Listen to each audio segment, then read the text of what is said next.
Welcome, my 319 subscribers, everyone who thinks this is the best month of wrestling, just in quality of the shows, and just everyone watching this instead of the Royal Rumble. Welcome to my review of AEW Rampage for the January 27th, 2023 show. Let's begin. So this might be a bad day to release a video, especially about Rampage, but these tend to do better than Dynamites. I don't know why. I am going to run against multiple reviews of the Royal Rumble. But yeah, I'm not gonna cover that. If something interesting or something trolly that I can do arises, I might do one like the one I did about Vince McMahon's return. That was a lot of fun. But if you want a high effort channel that feels a bit like Cultaholic, with a wide variety of content, like reviews, let me see here, podcasts, tier lists, top 10s, unboxings, whatever you like. They even cover Pro Wrestling Noah. They are 3 Men, 1 Fall Wrestling. Link is down below. Give them a try and your support. Okay, so for the first match of the show, it's Hangman Page versus Wheeler Yuta. So this is Hangman's obstacle before Mox next week. I'm not a fan of how they're doing this, since we're just getting the match right away without even a promo segment in response to Hangman's victory. We don't get to hear from Mox, we just get the rematch right away. And it's kind of jarring. I think maybe we should have gotten a promo from Mox last week and then the Wheeler match after that. But yeah, we'll see what happens. Not feeling very optimistic about it, but we're probably gonna have a good match, just not the proper conclusion to the story that they've been trying to tell. As for the match itself, Wheeler Yuta has fully embraced the teachings of BCC. Dude is attacking Page at the start of the bell. He wrestles with this Zack Sabre Jr.-esque style, but it doesn't carry over for the whole match. He just wrestles the typical Junior style, after some technical stuff at the start, like the thing where he balances on his head. Yeah, whatever this is called. Yes, he is very capable in the ring, as of now, but I think he was made to look too strong in this match, that it almost seems like a disservice to Page and to Mox, because Wheeler actually looked like he had more of a chance. Maybe this match was 4 to 5 minutes too long, and Wheeler withstands a lot of devastating offense that I'm going to describe later. But there is that dynamic in the match where Page no-sells some of Wheeler's stuff and Wheeler oversells some of Page's stuff. It's made to be paced like a main event, but Wheeler isn't a main eventer yet. Dude has a lot of improvement before he should be able to take Hangman to this length.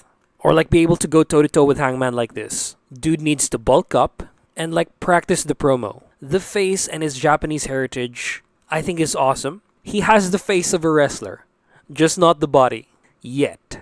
I think dude needs to bulk up as much as Matt Jackson is now. So yeah, there was a gradual escalation of moves. The climax was fun. It was too evenly matched. It should have been a 10-minute show stealer. So yeah, for the devastating moves that Wheeler takes, spot of the match number 3 is the finish, which is the buckshot lariat followed by the Death Rider. This one is a bit excused because Wheeler can still stand up after the buckshot, and in order to be put in the Death Rider, he's forced up by Page. It's a luxury move. This here was alright.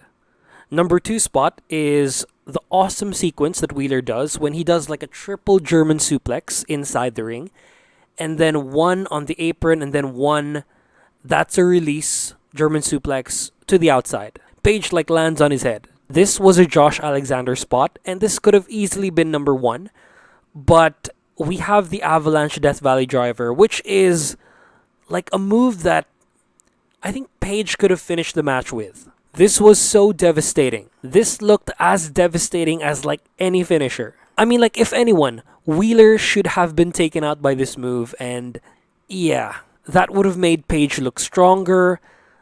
Wheeler would not have lost anything since Yeah, like he's the lowest member of the Blackpool Combat Club, but instead, like Paige just looks a little bit weak for being evenly matched with their junior member. So yeah, as a match, I like it. As for the booking, it's a bit off. So yeah, the rating I'm gonna give this is like TV main event pay-per-view undercard. So after this is the Ricky Starks and Action Andretti promo, and this is Andretti's best promo so far. He's gotten better. And we all know what Ricky Starks can do, but for this one, like the story itself, it's kind of like a bit weak. Like, yes, Ricky Starks beat Chris Jericho, like, first. Like, that's the first, like, match that led to this whole feud. Starks beats Jericho, the leader of JAS, the leader of the faction they're, like, just, like, trying to take down or something. I mean, that should have been it. It's a weird place to start, and even, like, the junior member of the team beat Chris Jericho. And here in this promo, I can understand why Andretti wants a match against Sammy, but I don't understand why Ricky wants a match with Jericho. Like, you already beat him. It should be him, like Chris Jericho, seeking the match against Andretti and Starks. And yeah, the most entertaining part of the feud is a side thing by Sammy Guevara and Daniel Garcia. I'm interested in what happens in the match between Guevara and Andretti. I'm expecting an Andretti win, but my mind hasn't changed much. He's lower in the card. I think Sammy could use a few wins. And like, it would be cool not to break this team up like right away. Have Sammy and Daniel like collaborate with each other until like the next pay-per-view cycle. As for Jericho versus Starks, I don't know how they could like escalate it even more, because Jericho already lost to Starks with Starks' secondary finisher. He didn't even hit him with a Rochambeau. So yeah, this storyline goes down a bit, and I'm actually enjoying Ethan Page and Matt Hardy more than this feud. So I hope they find a way to heat it up, but as of now, like, this could be on Rampage and I wouldn't care. So yeah, after this is the Eddie Kingston promo where he keeps it a bit vague. He could be using mind games, he could be asking for an invite to House of Black, but yeah, he cuts this sort of promo where he sort of like gives up and stuff. So yeah, it might be mind games, he might join House of Black, but does he really fit in? They already have a promo guy, and yeah, maybe it's that, or Kingston is just gonna bring it up a notch.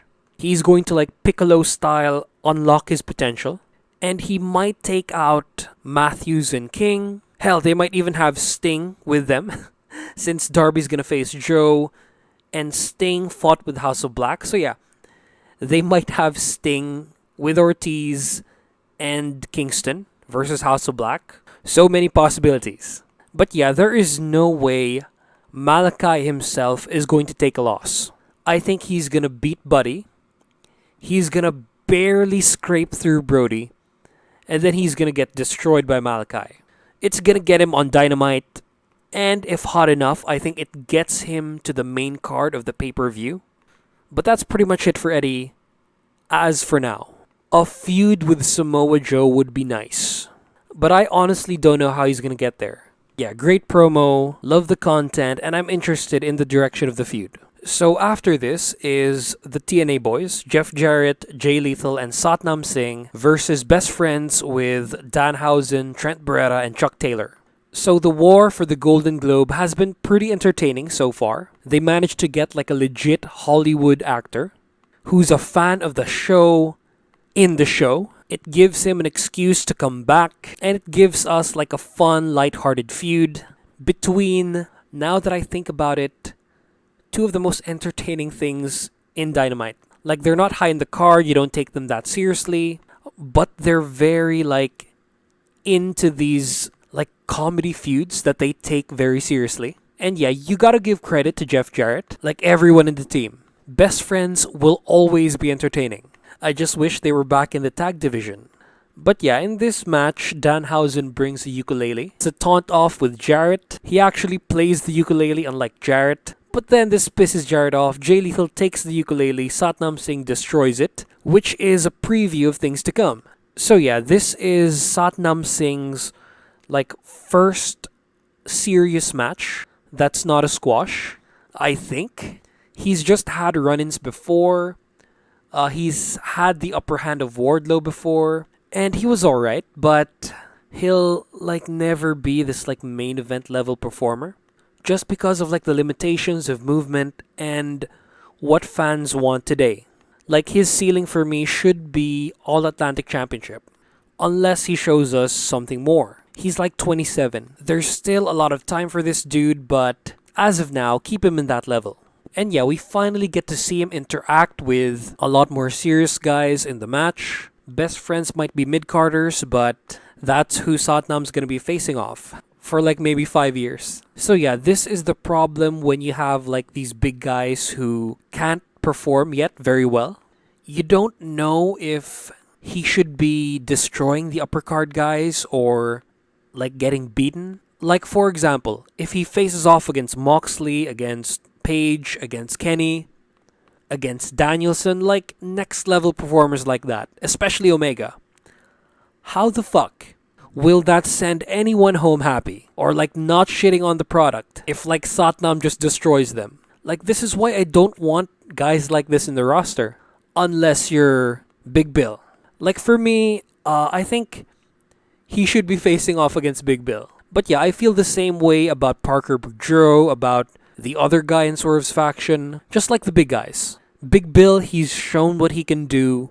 He's pretty cool, but he's being underused right now. And that's why I think big dudes should have a weakness. Just look at Yuki Onaya from DDT. He's like a developmentally stunted man, but he plays it off really well. Dude cries after this one dude tries to like tease him. Like it might not work in America at all, but that's a dude you could get behind. Like even if he's like big and strong, dude can gain sympathy. He's actually not bad in the ring. And yeah, he has a weakness that can be taken advantage of by better wrestlers.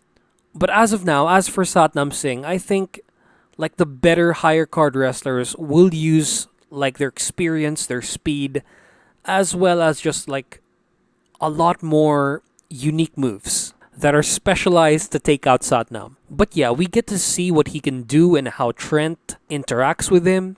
Trent sells the shit for this guy. He like flies off. Like Singh throws him to the turnbuckle and then Trent like does this elaborate bump outside. And Trent is one of the bigger dudes in the roster.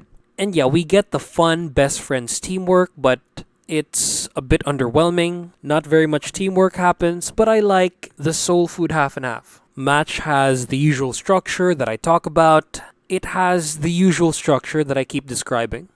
It has an even start, heel-dominated middle, then the climax, where it can swing both ways.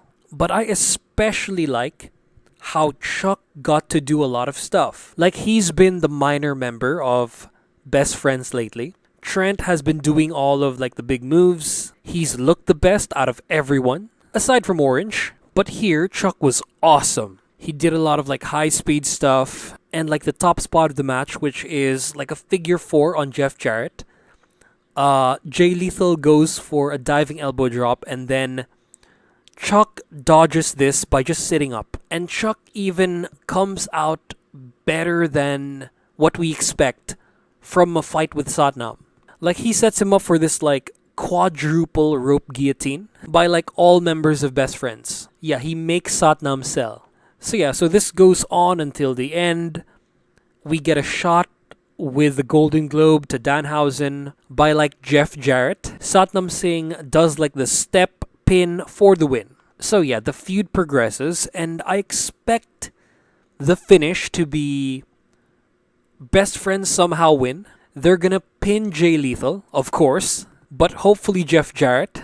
But you know what? I would love it for like demon version Danhausen to get the pin on Satnam Singh. Like crowd were loving him. Like when he went one-on-one with Satnam during the finishing sequence, the crowd went wild. And when he unlocks his potential, when he becomes Demon Danhausen, like just have him pour the teeth on Singh, have Best Friends hit their finisher, have Danhausen do whatever his finisher is, have Orange punch him, even hit him with a guitar, and then Danhausen pins him. He's still 27, it's not gonna hurt him. And everyone already has low expectations, so why not? So yeah, TV main event for this match. So after this is Ruby Soho and Britt Baker backstage after Ruby's win over Toni Storm this past Wednesday. And yeah, I would have preferred for Britt and Jamie to just stay out of this, but I guess Britt referenced this when she was like facing off against Saraya. So I guess this makes sense, but we won't have like this savior duo to come out by the end. Like after Monet and Saraya and Athena, like after they just like injure some people from the AEW women's side, it would have been awesome for Britt and Jamie to come in and like just save AEW. And yeah, great promo between the both of them. Like Ruby Soho, we know, was like a theater actress and also a singer from like her episode in Up Up Down Down. We know what she's capable of, and she's pretty much this like natural babyface. She never worked as a heel, like ever. Her heel work is a bit bad. The way she talks is a bit too sympathetic. And yeah, despite the look, she isn't a mean girl. And as for Britt Baker, she can just do it all. But it wouldn't make sense for like Ruby to jump over to the other side. Like that would be terrible. That would be like invasion levels of dumb. And yeah, Britt as well. That would be invasion levels of dumb. So yeah, I don't see who else they can bring to this former WWE women's wrestlers faction unless it's the Iconics. So yeah, so it's either we stick with 4v4, so that's Toni Storm, Saraya, Athena, and then Mercedes Moné versus Willow, Ruby, Britt, and Shida. But for this to be like a crisis level event, maybe they need one or two more. Like one to be an X factor, like Nyla Rose joins AEW, and then another one just to back them up at ringside. And yeah, there's no one else here. Unless it's Serena Deeb, but she already like expressed her views about the WWE, so can't use her. As for Ty Mello, she's already in a heel faction with an AEW original. So yeah, don't know what's gonna happen there, or I might be just like overthinking the feud. But it has to be like a faction war to like make a difference in the perception of the women. For them to be given like more than 20 minutes in like a Dynamite, it needs to be like a crisis level threat.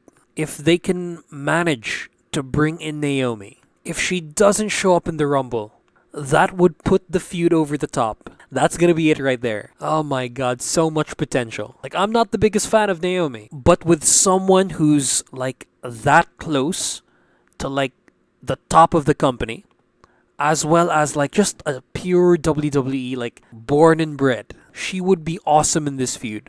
So yeah, after this is Powerhouse Hobbs versus Jobber. So yeah, we all know what happens. Powerhouse Hobbs wins, but Hobbs is in limbo right now since the last proper match he had, the last proper feud he had, was late November. He's been having squash matches and like fruitless segments on a Rampage that don't progress anything with him. It's just like a reminder that he's around. Like, that's what his promos feel like. And it's actually cooling him down.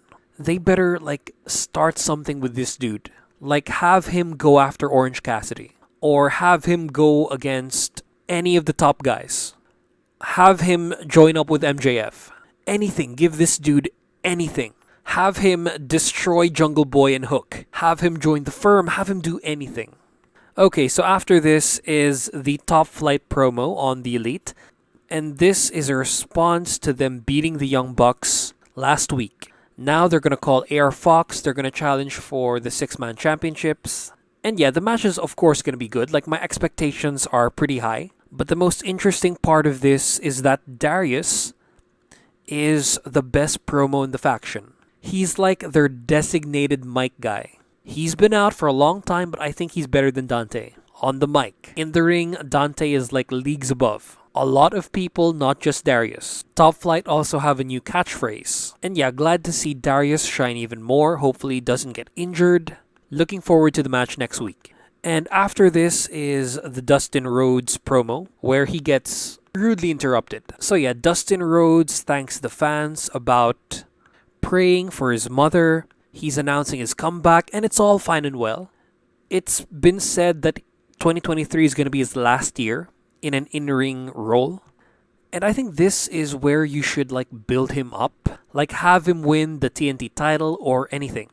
Or even like the World Championship. Have him beat MJF. Just kidding, maybe not. But yeah, give him a championship that he retires with. Or he's champion and then he puts someone over on the way out. Like the Mickie James stipulation in Impact where if she loses, she retires. But yeah, Swerve and his boys like come to break it up. They get in his face. He says the line, like, you Rhodes boys. He brings up Dustin. He brings up Cody. I was pretty surprised. And he brings up Dusty. And Dustin just, like, loses it here. It prompts a match between them, but I feel like it's on a Rampage. But what I would like better is to have this be a proper feud. Like, even if it's on a Rampage. Have Dustin go through Swerve's two dudes. Have him beat the tattooed guy. Have him beat Parker. It's going to give them in-ring experience with Dustin. He can teach them backstage. And it's going to give Dustin a bit of momentum after losing everything. Every single fucking match. Like, build him up for his retirement. And then you have him lose to Swerve. And have him be protected. Swerve cheats to win. Dustin can, like, get out of this feud looking pretty good. Have him retire with honor and glory. He deserves it. So after this is the Jade, Cargill, and Red Velvet like set up to a match next week. Red Velvet wants 49-1, but we all know that's not gonna happen. Like there is no chance that she's the one to beat Jade. Like it has to be Chris. Or Sheeta. Or Jamie. Yeah, you know what? Have it be Jamie. The best woman in your fucking roster right now. But yeah, this like promo segment was just a bit basic. Just serves to set up the match, nothing special really. So yeah, after this, I guess Mark Henry just does his thing like solo. We don't get a promo off before the match. But Mark Henry is able to say like a lot more things, so I guess that's using him more efficiently. But the video is just like a replay of the one at Dynamite. Yeah, I don't like this. Mark Henry should like mediate. And you know what? Sometimes even stop fights before matches from happening. Well, I guess that's enough talk. It's time for the main event.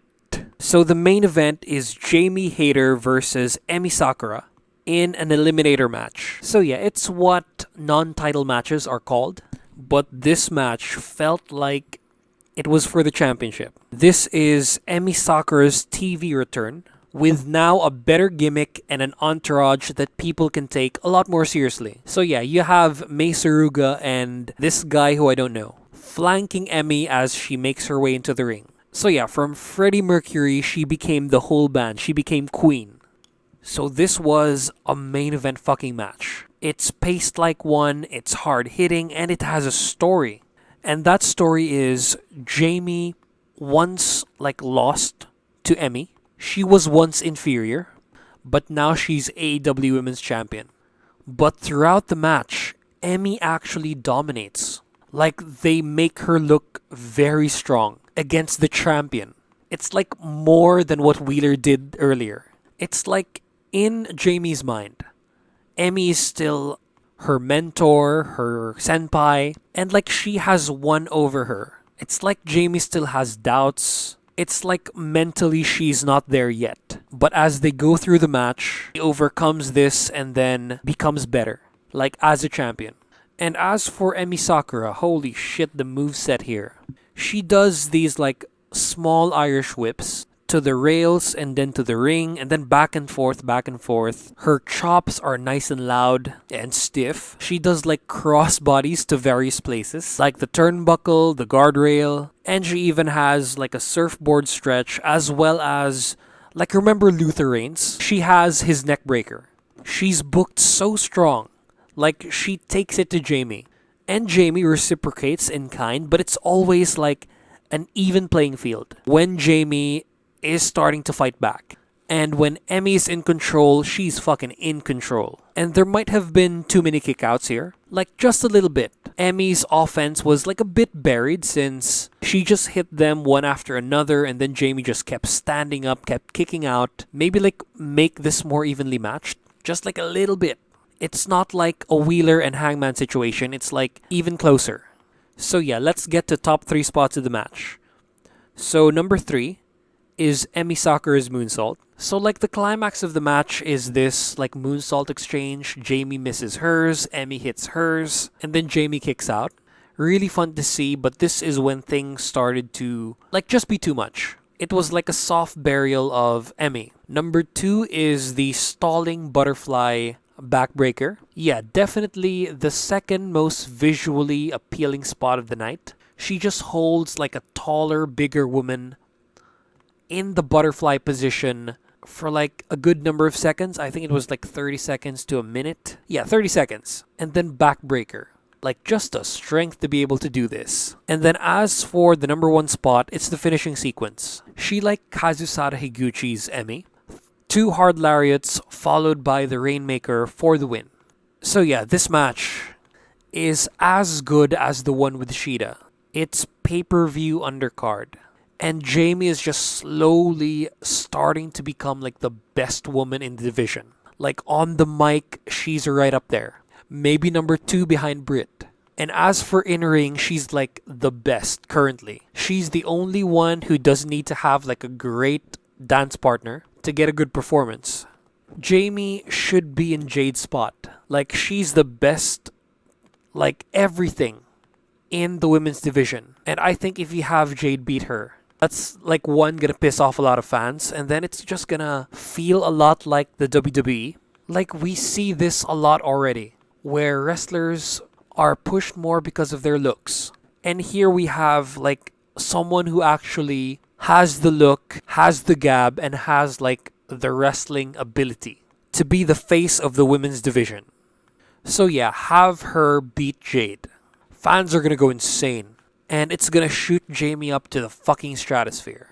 And yeah, maybe borrow Rachel Ellering, borrow Jordan Grace, borrow Deonna Purrazzo, and then just have a war. You know what? Even bring in Tessa Blanchard. Despite all the bullshit, just have her lose. You have a whole locker room of women who are like tight against like one disruptive force. I think they can handle it. So yeah, love this episode of Rampage. This just proves my point that this is the best month of AEW and just like of wrestling in general, like everywhere, in every company all over the world. So yeah, like, comment, and subscribe for engagement. So like, comment, and subscribe for engagement. Share if you don't know me. Hit that bell notification for future videos. And please, watch my shit.